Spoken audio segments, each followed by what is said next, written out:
আল খালিদ দীপুর সাথে কথা বলি। দীপু, আপনার কাছে জানতে চাইবো যে চীনা ভাষা ও সংস্কৃতি সম্পর্কে জ্ঞান অর্জন করতে ভবিষ্যতে আপনার ব্যক্তিগত এবং পেশাগত জীবনে কিভাবে কাজে লাগবে বলে মনে করছেন আপনি? আমি একজন শিক্ষার্থী হিসেবে বলি, আমি ঢাকা বিশ্ববিদ্যালয়ের আধুনিক ভাষা ইনস্টিটিউট চীনা ভাষা ও সংস্কৃতি বিভাগের একজন শিক্ষার্থী।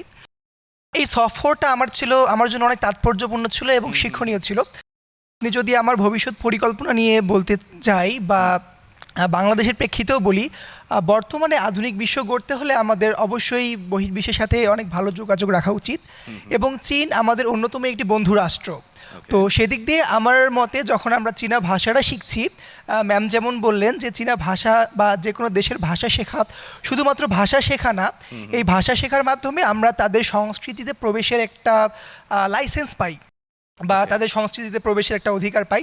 তো যখন আমরা ভাষা শিখছি, তাদের সংস্কৃতি শিখছি, তার সাথে সাথে আমরা মানুষদেরকেও জানতে পারছি, মানুষদেরকে বুঝতে পারছি, তাদের চিন্তা সম্পর্কে জানতে পারছি।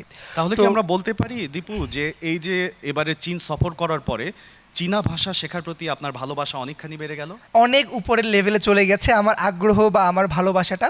কারণ আমি যখন চীনে গেলাম সেখানে আমি দেখছি যে তারা নিজেদের ভাষা ছাড়া ইংরেজি বা অন্য কোনো ভাষায় খুব একটা দক্ষ না।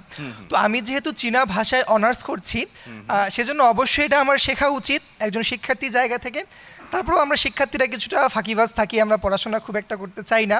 তো চীনে যাওয়ার পরে আমার এই চিন্তাটা টোটালি চেঞ্জ হয়ে গেছে যে আমাকে অবশ্যই চীনা ভাষা পড়তে হবে, জানতে হবে এবং আমার সুযোগ রয়েছে এটা নিয়ে কাজ করার, বাংলাদেশকে বহির্বিশ্বে রিপ্রেজেন্ট করার। আর আরেকটা বিষয় আমি এখানে মেনশন করতে চাই, আপনারা কিছুক্ষণ আগেই বললেন আমাদের পার্লামেন্টেও চীনা ভাষাকে বাংলাদেশের তৃতীয় ভাষা হিসেবে দেখার একটা আলোচনা আসছে আমাদের। তো আমরা চীনা ভাষা বিভাগের শিক্ষার্থী হিসেবে বা গ্রাজুয়েট আমরা সামনে হচ্ছি বা আমাদের গ্রাজুয়েটরা আছেন। তো আমি মনে করি মাননীয় প্রধানমন্ত্রীর এই বক্তব্যের সাথে বা বাংলাদেশকে এই জায়গায় নিয়ে যাওয়ার জন্য আমার বিভাগ অনেক ভালোভাবে কাজ করতে পারবে। আমার সিনিয়র এবং আমার জুনিয়ররা সামনেই আছে, তারা অনেক ভালোভাবে কাজ করতে পারবে।